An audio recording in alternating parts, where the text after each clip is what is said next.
Now invite Professor Frank Martin to deliver the 10th Mrs. Nagamani Dharmapuri oration. Thank you very much. I'm honoured to have been invited to deliver the 10th Mrs. Nagamani Dharmapuri Endowment lecture. I was supposed to have been here 2 years ago, but circumstances forced me to cancel my visit at the last minute. My granddaughter was very ill in hospital with asthma. With some help from doctors and your prayers, she recovered and she's now very well. We have 5 grandchildren and thankfully all are doing well. This lecture is very special. Dr. Dharmapuri and Dr. Visaga are world famous paediatricians. Dr. Dharmapuri is a paediatric cardiologist and her husband a neonatologist. They're paediatricians of international repute. They've worked hard to improve infant health and reduce infant mortality. Dr. Visaga established this lecture in honour of his wife to help achieve their goal. This evening, my topics that I will speak on, the first will be approach to paediatric eye examination, which is a fairly didactic talk of hopefully of interest to the many trainees who are here. The second part will be, I hope, of interest to everybody. It's perspectives of paediatric ophthalmology, growing up with my patients. I'd like to acknowledge my team in my practice who have helped me put this lecture together. So let's start with approach to paediatric eye examination. There are many challenges that face the paediatric ophthalmologist. I will this evening talk about assessment of vision from birth to 5 years, assessment for strabismus, the difficult and uncooperative child, and the very distressed child. Now, first of all, it's important that the office environment is comfortable and suitable for children. There needs to be pictures for children to be able to relate to so they can feel comfortable, toys, books. Now, it's also important the staff that work with children, like children, they've got to be able to relate to them. Oops, sorry. And there's a Sarita, she's my orthoptist. Her mother was a paediatrician and just recently retired, who worked with children with spina bifida. So Sarita's inherited these wonderful qualities from her mother. We don't wear uniforms because uniforms tend to scare children. Now, the ophthalmologist has to be able to establish rapport with the child. You've got to remember that the child is the patient, not the parent. So as soon as you go out to call the child in, relate to the child, take the child by the hand, help lead them in. And whilst you're talking to the parent, show the child pictures, toys, to distract the child, and also at the same time, while you're taking a history and listening to the parent, you're already gaining information about that child's visual capabilities. We take a general history in which we talk about the specific problem, prematurity, prenatal, and so on, because these are all very important to because paediatric ophthalmologists, like ophthalmologists, the eye is just part of the body. We're interested in the whole child. We take a family history. Is there similar problems in family members? Are there different ocular problems? And in our society, we talk about consanguinity because we have a large population, Muslim population, where marriage between cousins is very normal. We ask about the vision history. How well does the child see? How does the vision compare to that of the siblings? And is there any specific problem? Is there photophobia? And we ask a parent about visual behaviour. Does your child make eye contact? Does the child respond to a smile? Does the child look around objects in the room? Does the child look at the siblings moving around? And does the child have an abnormal head posture? It's important that in the examination we can't do everything, because otherwise it'd be such an examination the child will become bored. So we've got a tailored examination to fit the child's problem. So obviously the child has strabismus. The examinations can be geared to assessing vision and assessing for strabismus. Now, how do we assess vision in babies, in pre-verbal children? And this can be done. The best target is the face, the mother's face. Does the child look at the mother, follow the mother around? Babies have poor vision. They see contours, but they recognise the parents. Does the child look at toys? And in my office I have toys from various sizes, down to these are little cake decorations, hundreds and thousands. And how does a child respond to occlusion? And then we do objective measurement with forced preferential looking. So here's a child looking at a little toy. These are hundreds and thousands of little cake decorations. The child reaches out for them. Now, it's important to watch what happens when you cover an eye, and you can see this little child is turning their face away from the cover. And that's usually because that's the child's better eye, and we're forcing the child to use the lazy or amblyopic eye. Or when we cover an eye, we get a response like this, because children, when you cover their good eye, they react. They get very, very upset, and you've got to observe this. Now, forced preferential looking allows us to get an objective measurement of vision. We can use the teller acuity cards or the Cardiff cards, and these are used in pre-verbal children, and they're very accurate from about the age of 5 upwards. These are the teller cards. These are a series of gratings from very large to very fine. And the examiner, first of all, gains the child's confidence and talks to the child, and then starts to assess vision with the gratings, see if the child will look at the gratings and what size grating the child will respond to. The Cardiff cards are much the same, but these work with pictures. And here's the examiner now using the Cardiff card, and the child will look at the picture rather than looking at a blank. From 2 to 5, we start to get more and more accurate. We can use case pictures, symbols, and then letter matching. Now the pictures, the case pictures, are used in pictures that children can recognise. They're black outline on a white background, and we've performed these at 3 metres. So here's the case pictures, and now, then when children are a little bit older, we can move on to symbols. So we've got Lear symbols, and then we've got letters, Sheridan Garden letters. Now, the Sheridan Garden, it can be done performed with single letters, or it can be performed with a cross with a line with crowding. And it's when we've got crowding, this is the gold standard for assessing vision. This is when we know we've got a very, very accurate vision in a child. Now, here's the Lear symbols. The examiners hold this at 3 metres, the examiner's holding it up, and the child is trying to match the symbol.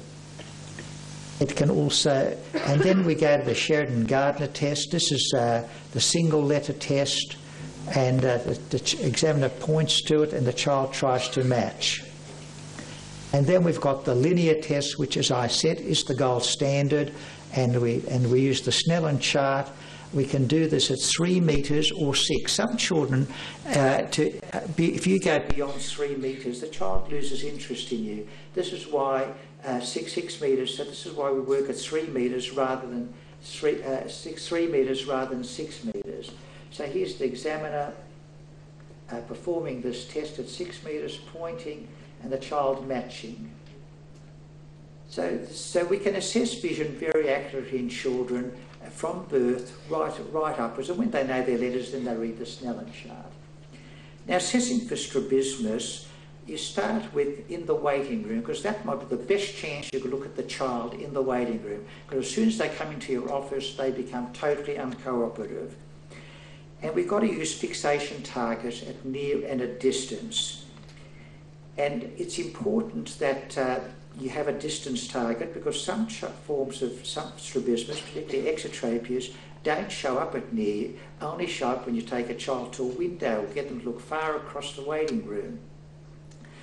And it's also important when you talk to parents to ask the parent, do you have a photo of the child with the strabismus? Because often they do. They all have their smartphones with a photo, and because in your examination room, the child may not cooperate, you may not get a good look at the child, but the smartphone will have a wonderful record of the child's strabismus.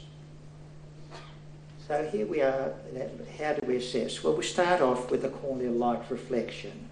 And you can see pseudostrabismus is very common, and so corneal light reflection we use first. But small degrees of strabismus you won't pick with this test. We use the 4-prism base-out test for small degrees of strabismus. If there is a suppression, then there'll be no movement. But if the child's got no strabismus, they'll take up fixation. The cover-uncover test is once again the gold standard for assessing for strabismus. And in this test we get the child to fixate. And it's important, as I said, you fixate for near and for distance. And we look for movement. Now, sometimes we use a occluder, but other times we use the hand, because children, when you bring a black occluder up, can be quite scared of that. And so the hand is better occasionally. And so we do the cover test, where here we've got a child with left esotropia, cover the good eye, and that eye then comes out, takes up fixation, then we uncover, and the eye goes back to esotropia. So we can assume, because the child doesn't alternate, this child also has amblyopia. Now for exotropia, here we've got the child looks straight. As soon as we occlude the eye, there's I like the semi-opaque occluder. The eye becomes exotropic. We uncover, the eye remains exotropic. So this child has intermittent exotropia with poor recovery. Now to measure strabismus, as I've mentioned already, I can't stress too much, you've got to measure it near and at distance, and we use the prism bar cover test. In babies, the Krimsky test is a very good test because you can't do a prism bar. But so we hold up prisms until we start to get symmetrical reflection in the pupils. We've got to then next test for extraocular movements, and it's important. We use a bright fixation target, and extraocular movements are important. This child was referred, they suspected 6th nerve palsy. But as we know that, and here's a child trying to attempting to look to the right, won't abduct. What we'll do then, we'll occlude the good eye. And after occluding the good eye for 20-30 minutes, retest, and that child will now fully abduct. You can also use the doll's head for abduction. Now, it's easy to be caught out. I saw this child presented to me with ptosis. That's what the parents brought the child in. I did eye movements, and I noticed very slight weakness of adduction. Then I looked carefully at the pupils, and I thought there is possibly some difference there in isochoria. This child had a very early 3rd nerve palsy, and we investigated this child, and he turned out to have a schwannoma pressing on the 3rd nerve at the apex of the orbit. So it's important that you use your powers of observation. Now, stereo acuity is important, the work up for the child with strabismus. And when you test it, when you've got suspect strabismus, it's important that you do your stereo test before you do your cover test, because you'll break them down and you won't demonstrate stereo. I use the Lang's test because for this you don't need glasses, and this is an excellent test for stereo vision. As I've already mentioned, assessing pupil size, and we take note, is the pupil bigger, is an isochoria greater in bright light or dim light? Because if it's greater in bright light, we know the problem lies with the eye with the bigger pupil. If the isochoria is in dim light, the problem is with the smaller pupil, apart from 80's pupil. Slit lamp examination we sometimes have to do. We don't do it on every child, but when we're wondering about uveitis, foreign body, cataracts, slit lamp examination. And there's a handheld slit lamp, which I think is all right for trauma, but in my hands I can't see cells with it. I've got to get the child onto the slit lamp, and the best way to do that is to make the child comfortable, sit on the mother's lap. This, in measuring intraocular pressure, the eye care tonometer, to me, has revolutionised management of pediatric glaucoma, uveitis, post-operative cataract in children. This is such an easy instrument to use and so accurate that this makes the examination of the child very, very simple for measuring intraocular pressure. Now, dilating the pupil, I don't do that. I notice that you do the same here. You delegate it to a nurse or orthoptist or optometrist, because if I put the dreadful drops in the child's eye, that child won't talk to me again. And so we delegate that. We use cyclopentolate 1%, 2 lots, apart from children who've got very dark brown eyes and don't respond to cyclopentolate, then we will use atropine, but that's very rare.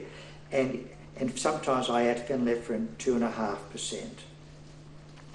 Now, retinoscopy is an art, and I was very pleased to see that in your clinics you still do retinoscopy and don't rely on autorefractors. I use I tend to try and estimate with my retinoscope what the power is. Is it going to be around +4 or +2 or -4? And then I will use my lens rack for lenses. Now, it's important that you don't press on the child, hurt the child, and sometimes breast milk isn't best. With examination of the child, bottle milk is best, because the child will suck on the bottle while you can complete your examination. The child is comfortable, and sometimes you need to occlude the preferred eye if strabismus is present, because otherwise you'll be off axis. Autorefractors, as I said, are useful. I only use them after the child has been cyclopleged, and that's really a check on my retinoscopy. Ophthalmoscopy, I still use a direct ophthalmoscope. A lot of the residents today don't use direct, but direct is still wonderful for looking at the optic disc and macula.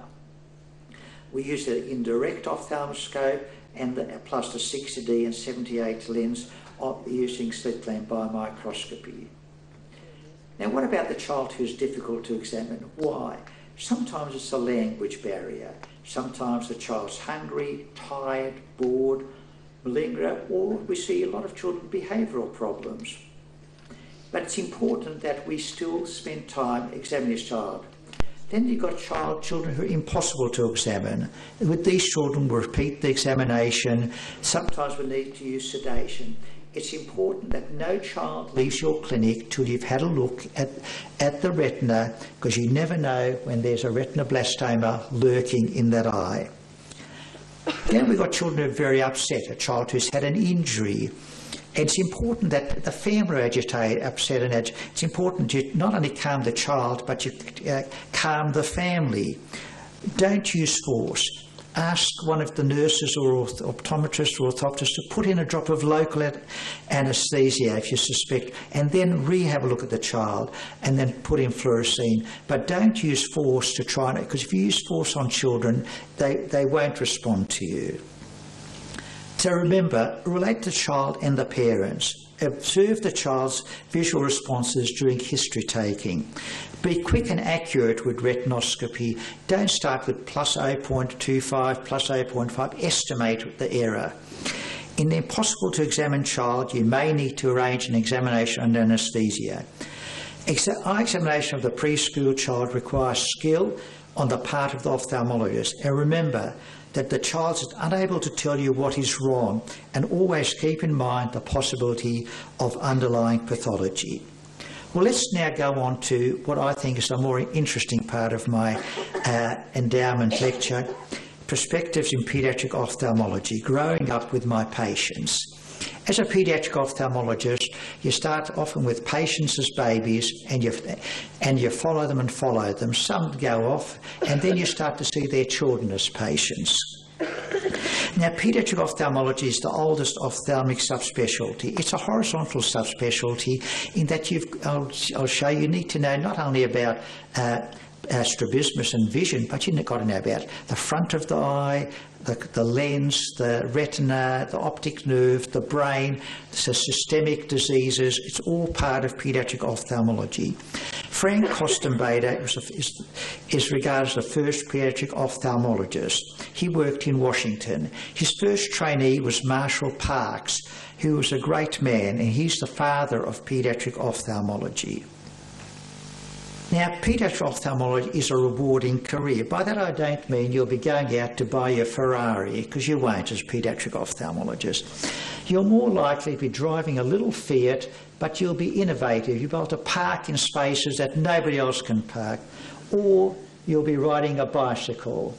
This was me in 1987. Now, paediatric ophthalmology is about patients and their families. As I said, it's a long-term relationship. Let's start with Kevork. I saw him at the age of 2 months.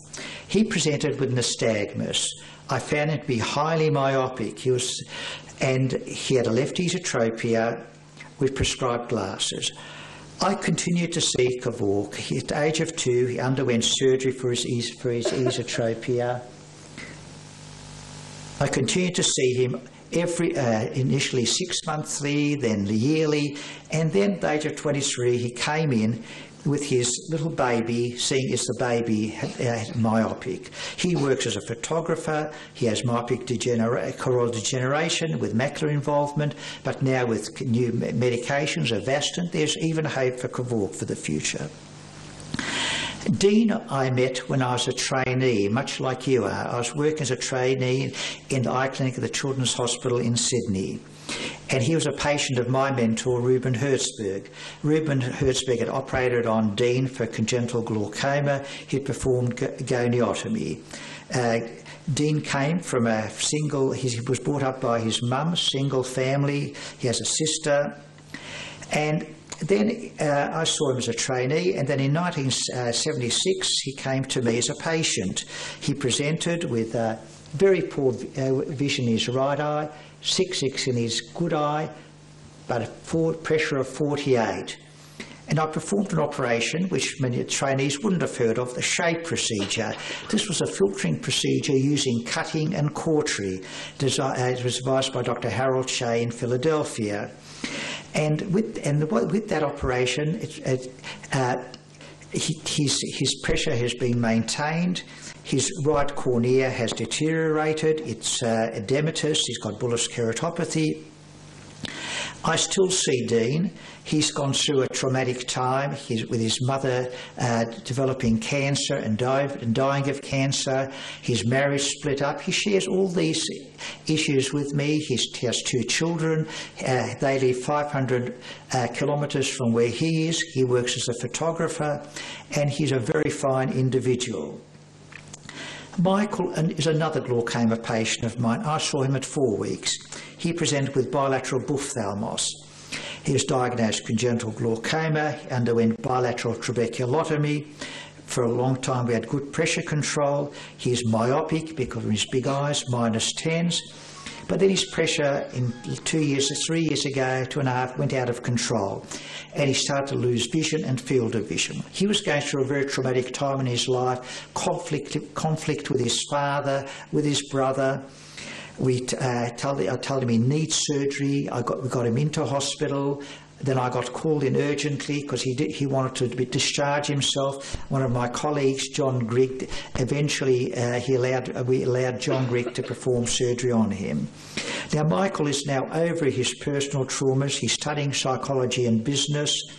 He has poor vision, count fingers, good pressure control, but he's doing very, very well. He's He's going to go on to make a contribution to society. Sarah is another glaucoma patient of mine. I saw her at 9 days of age. She also had leftosis. Her mother and uncle are blind from glaucoma. I knew her mother as a patient. I saw her when I was a trainee. She was a patient of my mentor at the Children's Hospital, as was her brother. This family has Rieger's syndrome. Sarah underwent bilateral trabeculectomy, and then I operated and performed ptosis surgery. Then I had to repeat the trabeculectomies in 1992. Sarah has also gone through her traumas. She was became drug dependent. She came off drugs. She's estranged from her mother, but her father, she's very close to her father, who brings her to every visit to me. She never comes without her father. She's got vision's impaired. She's got half striae with corneal distortion. Pressures are controlled, and she's doing very well now. Kieran I saw first when he was 4 years of age. Kieran's parents brought him in vision problems. He had severe vision problems, 3 on 36 and 1 on 60. He has bilateral aniridia, nystagmus. His lens was his left lens was subluxated. Left disc was more cupped than the right, and he had macular hyperplasia. Kieran's pressures were out of control. Left pressure was 36. Now, he responded surprisingly to medical therapy. Then his vision started to deteriorate due to his lenses increasingly becoming subluxated and bilateral cataracts. I performed bilateral cataract surgery on him. Then he had improved vision. Then his vision started to deteriorate again because with limbal stem cell deficiency, his corneas have started to opacify. Then his glaucoma went out of control, and he had to have bilateral barbells. And then his corneas got worse and worse. Now, despite all these vision problems, Kieran is a graduate with a Masters in Business. He's a Paralympian in the shot put. He works for a Paralympian movement as an administrator. He lives independently in an apartment. He's got a very supportive family. And his father, I know, I've played golf with. He invited me to golf. He beat me very badly. He was just a very fine family. David, I met at the age of 1. He presented with bilateral dense cataract in small eyes, horizontal corneal diameter 9.5. His father had congenital cataracts and glaucoma. His father had lost one eye. His grandfather also had congenital cataracts. His mother was blind from bilateral optic nerve hyperplasia. At the age of 1 week, I performed bilateral lensectomy. Today, I know, knowing what I know from, I would have deferred that surgery because we now know that babies with small eyes with dense cataracts, even the teaching then was early surgery to give them a chance for getting vision. We know now that by doing that, we significantly increase the chance of glaucoma. And he went on to develop glaucoma. We were unable to control him, the glaucoma team, myself, and we couldn't control his pressures. He ended up with painful blind eyes and bilateral eviscerations. Now, David has done very well. He studies journalism. He's on media. He does a radio interview program. He represents Australia in blind cricket. He's an excellent blind cricketer, and I'm delighted that we won the Ashes from England in 2011. Jonathan I also saw with cataracts at the age of 14. His mother gave a history that he had rapidly deteriorating vision. He was an insulin-dependent diabetic. He also has bilateral hearing loss from birth. His mother had a viral illness at the age of 8 weeks. It wasn't rubella. And when I saw him, his vision was 6 on 18 part and 6 on 60. He had bilateral cataracts. I operated on his cataracts. At that time, we had rigid intraocular lenses, so it was extraocular cataract extraction, and he's the first child in who I implanted intraocular lenses. He got initially an excellent visual result, 6/9 vision. He then went on to develop bilateral glaucoma. This couldn't be controlled with medical therapy, and he had bilateral trabeculectomies. Then 2 to 3 years ago, his vision started to deteriorate, and he developed bilateral peripheral diabetic retinopathy, and he had panretinal photocoagulation. Now, his life has changed. He was driving a car. He held down a job. He's now unemployed and on social security benefits. He can't drive. He's got impaired vision, uses low visual aids, and but he's still a very positive individual who's still trying hard. Nicole, I first saw when she was 3 years of age. She was referred to by a rheumatologist because she had been diagnosed with ANA positive juvenile idiopathic arthritis. She had bilateral anterior uveitis at the time at the first visit, and she's been managed with topical steroids and later methotrexate. She lived in the country, and my colleague Stephen Hinch, he saw her one month, I saw her the next month. Now, children with JIA who present at the time of presentation and have uveitis have a bad visual prognosis. I regard JIA and uveitis as probably the most difficult problem that an ophthalmologist has to manage. Nicole went on to develop glaucoma. And then she developed cataract in her left eye. Then the glaucoma couldn't be controlled, and she ended up losing vision in her left eye.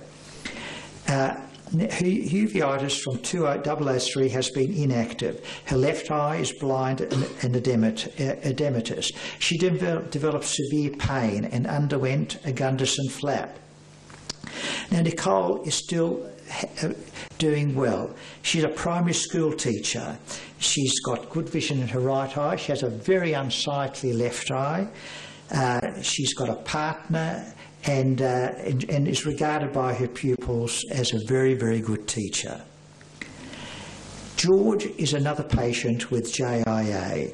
He was diagnosed as 2.5, ANA positive, and at the time of diagnosis he had uveitis with band keratopathy and a partly bound down pupil and early cataract. His right eye was normal. This is, as soon as I see a child like this, I know we're in for a long relationship and lots of problems. George then developed uveitis in his good eye. He went through the usual treatments, systemic as topical steroids, then methotrexate. His band keratopathy got worse and worse. Synechiae developing in the right eye. At the age of 8, his vision was 6/12, 6/18. He's had several procedures to remove band keratopathy. He's not a good student. He has difficulties with his schoolwork. Now, his mother, Mary, is a wonderful individual. Mary got involved in fundraising for, just like it occurs fundraising here, fundraising for JIA with and eye problems. And her fundraising is funding a multidisciplinary clinic at the University of Sydney for children with JIA and uveitis. Now, George has continued to have problems. His vision when he was 12 suddenly deteriorated. He couldn't read. With modern technology, OCT diagnosed bilateral macular edema. I gave him orbital floor steroids and his pressures went very high. Controlled his pressures with medical therapy. Then his vision started to deteriorate, developing his cataracts were getting worse and worse. My associate and friend Craig Donaldson, who actually suggested the top title for this lecture, he performed cataract surgery with implant. There's significant improvement in vision, but that's not the end of the story. Then his pressures went out of control. He had to have bilateral barbelled valves. And doing well for a while. Then towards the end of last year, his left eye started to become soft. He's now got he's got pupil capture, a cyclitic membrane, which a retina surgeon is going to operate on, but the prognosis for this eye is very poor. Despite this, George is always cheerful, tries hard, and he goes on TV to raise awareness of JIA. Now, Carly and Lauren are sisters. I saw Carly when she was 3 months of age, and her sister, who's 6 years older, 6 months of age. Both girls present with poor vision, nystagmus, iris transillumination, the typical features of oculocutaneous albinism. Now, these girls have got poor vision, and it's important that we refract, because they've got high hyperopic astigmatism, and that little bit of vision improvement makes a difference. Now, they've grown up to be outstandingly good-looking young women. Carly is 34. She's a successful jazz singer. She's got 648 vision. Her sister Lauren is an actor and retail model, also similar vision, and she's due to make her TV debut in a series this February. Christy, I first saw when she was 5 months of age. She was born in Bangkok, a preemie weighing 1,035 grams. Now, telemedicine is not new. It was around in '96. I knew the family because I'd looked after the older brother. He's got a small eye. He's got PHPV, and I'd operated on his eye. And his mother, their family were travelling. They were in Bangkok, and his mother wanted me to liaise with the doctors in Bangkok. And with telemedicine, we managed her RAP. She unfortunately developed cerebral palsy and esotropia. I operated for esotropia, and as you can see, I've given her a very nice exotropia, but it's a V pattern in upgaze. But Christy is also a Paralympian, represented Australia in London last August. She's got good vision and is doing very nicely. Now, Anthony, I first met when he was 10 years of age. He was admitted to the Children's Hospital with a head injury. The children with head injury are all referred to the eye department. I looked at him, and I thought his disc was a little pale. He was investigated and diagnosed with craniopharyngioma. He had several neurosurgical procedures, and he's got a right afferent pupil defect. He's got some visual field loss, but good vision, and I could continue to see him every 2 years. He returned to see me last June with his little daughter, who was born with a huge infantile esotropia. She had no significant refractive error, healthy eyes, and I ended up operating on her. I performed 2 procedures, and so it started with the father, now the child. Now, Jeremy is a boy who I admire. I saw him at 8 months of age. He was brought to me with left esotropia. In assessing his vision, we've noticed that he couldn't see out of his left eye. Very poor vision, poor fixation. And he had also poor vision in his right eye, dilated his pupil, and he had a hamartoma of the retinal pigment epithelium involving optic disc and a right epiretinal membrane. I examined and worked with the paediatricians and neurologists, and he was diagnosed with neurofibromatosis type 2, NF2. He's got a left optic glioma. Then he developed bilateral acoustic neuromas, sacral schwannoma, and multiple spinal neurofibromas. He's had craniotomy, laminectomies, radiotherapy, and he keeps coming back for 6 month review, wears glasses. He's got his myopic, and he's the only eye that's got vision. But despite this, he plays tennis. He's involved in music. And when he did his final school exams in end of 2011, he was in the top 1% of the state. He's now a law commerce student. He's got poor vision. He's got proptosis, but he's still achieving, and he never complains. Alex, I met when he was 4 years of age. I knew Alex's mother, And she brought him in because he was rubbing his eyes, he had allergic conjunctivitis. Alex then went on to develop bilateral keratoconus. And then he underwent a corneal transplant. He experienced the most severe rejection phenomena I've ever seen. He had to be admitted to hospital, treated, immunosuppressed, but fortunately he settled down.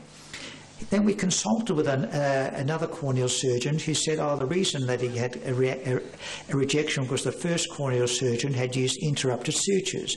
So this corneal surgeon used a continuous suture, exactly the same severe rejection phenomenon.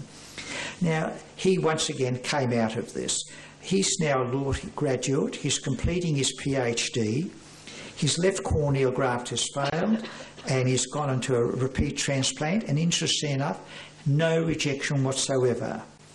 Alex is a keen cricketer. He absolutely knows everything about cricket, and a tennis player. Gabrielle, I saw 3 months of age. She came along because her mother said she couldn't see. She had poor vision, fine horizontal nystagmus, plus 10 diopter on refraction. That immediately warning bells ring. Does this child have labours? And sure enough, she had labours. She also has got cardiomyopathy, diabetes type 2, and a severe hearing impairment. Gabby has continued on. She works in the Department of Health as a health surveyor. I saw her April last year. She'd lost vision. She had no NLP in her right eye. And previously she'd had light perception. She had a very, very dense cataract, and we just thought, should we do something about it? We decided we had nothing to lose, and once again my associate Craig Donaldson operated on her, and she got, for her, a significant improvement in vision because she could now, she's regained light perception. Now, it's important with people with poor vision that there's always give them hope. And even when we consult, our discussions are usually about what's new: gene therapy, bionic eye, stem cell therapy. This is what they're interested in. Will it occur in their lifetime? Crystal, I saw at the age of 2. She presented with very advanced bilateral retinoblastomas. Immediately one eye was enucleated. We tried to save the fellow eye with chemo and radiotherapy, but it was unsuccessful. Now, Crystal has gone on to be a successful singer. She's a country singer. I didn't see her for many years. Then I was at a function, an Australia Day function, several years ago, and she was the guest singer, and I reconnected with Crystal. Then she started calling me intermittently, an intermittent review, and then out of the blue she telephoned me, "I need to see you urgently." She came to see me in my office and she said, "I'm pregnant." She was with her partner, who's also legally blind, he from an acquired infection. And I said to Crystal, "What do you want to do?" She said, "I want to have the baby." So we did the prenatal testing. The fetus had inherited the gene. So Crystal knew that it was a 50-50 chance. She was managed as a high-risk pregnancy. Ultrasound at 35 to 36 weeks confirmed the retinoblastoma in the baby's eyes. The baby was induced early, and this is here's Crystal with her partner and the baby. The baby had bilateral small retinoblastoma lesions. The baby has been treated with chemotherapy and managed by my other associate, Michael Jones, and the oncology team. The baby, Jaden, conceived, got excellent vision in both eyes. Susie, I met at the age of 4 months with strabismus. She had a large alternating esotropia. She was hyperopic, given glasses, esotropia partly not fully controlled, underwent surgery, 3 muscle surgery, then 4 years later, consecutive exotropia. So Susie has continued with me. Susie continued to see me, and my orthoptist, one of my orthoptists, and Susie hit it off, and these two talked all the time. Susie has gone on to become an orthoptist. She works with us at the Children's Hospital and still wears glasses and doing well. Now, every ophthalmologist has a patient or patients that they remember from the time you first saw them that you never forget. Vaughan, Cameron, Nigel, triplets. They were born prematurely at 28 weeks. The mother's first pregnancy, she delivered a little girl, Danielle, who was also premature and only survived 2 or 3 weeks. These babies all had a stormy neonatal course. They were discharged. They were born in a tertiary centre. They were discharged home, and this is their parents. Now, the parents had concerns about the baby's vision, and so they spoke to their paediatrician, who referred them to me for an eye examination. This is a day I will never forget. My wife, Moya, was there. She was working as an administrator in my office at the time. Mother arrived with her mother, so the baby's grandmother. I examined all 3 babies. All 3 babies were blind with dense at that time we called it RLF. It made the media, the Rolls triplets are blind, and the magazine fundraised for them. I've continued to have contact with the family. That the parents treated them as if there was nothing wrong. That they rode bicycles, they attended a normal school, they swam. 2 of them, Vaughan and Cameron, went on to tertiary education and both qualified lawyers. They've also represented Australia in blind cricket. They were involved in university in the Students' Representative Council in debating. Nigel, the 3rd one, he's got some cerebral palsy and he lives in a self-care home. So this is an amazing story. And this is the boys as they've grown up. They're now men. The 2, Vaughan and Cameron, both have children of their own, 2 children. They're happily married and leading independent lives. But this is thanks to their mother, Pat. Pat is an example for all to follow. Now, to finish, I'd like to talk about this painting. This is an iconic picture. It was painted by Sir Luke Fildus.